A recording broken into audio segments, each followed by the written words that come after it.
Une méditation tirée du livre Maranatha, Le Seigneur vient, d'Ellen White. 3 septembre. Prépare-toi à la rencontre de ton Dieu.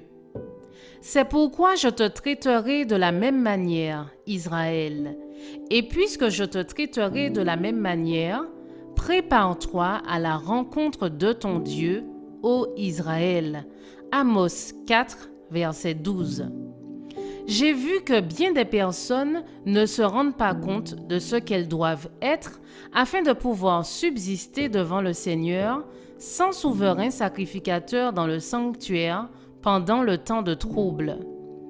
Ceux qui reçoivent le sceau du Dieu vivant et qui seront protégés pendant ce temps de détresse doivent refléter pleinement l'image de Jésus.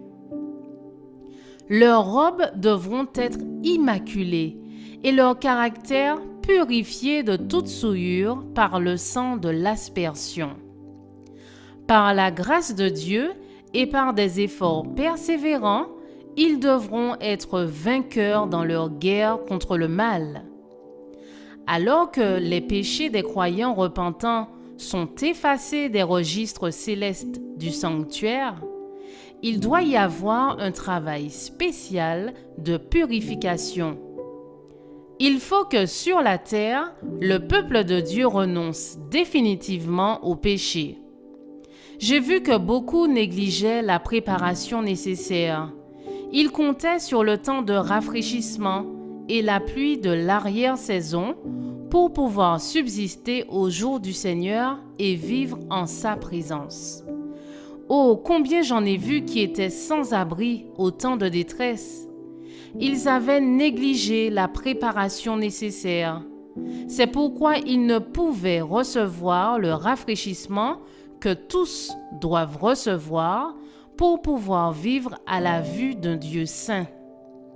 Ceux qui refusent d'être modelés par les prophètes, qui ne purifient pas leur âme en obéissant à toute la vérité, ceux qui sont disposés à croire que leur condition est bien meilleure qu'elle n'est en réalité, arriveront au temps des fléaux et s'apercevront alors qu'ils avaient besoin d'être taillés et équarris pour faire partie de l'édifice de Dieu.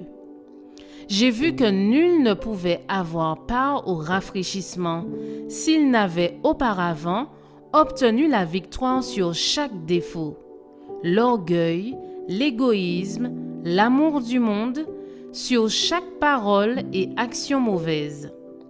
Il faut donc s'approcher toujours plus près du Seigneur et rechercher sérieusement cette préparation indispensable qui nous rendra capables de subsister au combat du jour du Seigneur. Souvenons-nous que Dieu est saint et que seuls des êtres saints peuvent subsister en sa présence. Je vous souhaite une excellente journée. Que Dieu vous bénisse.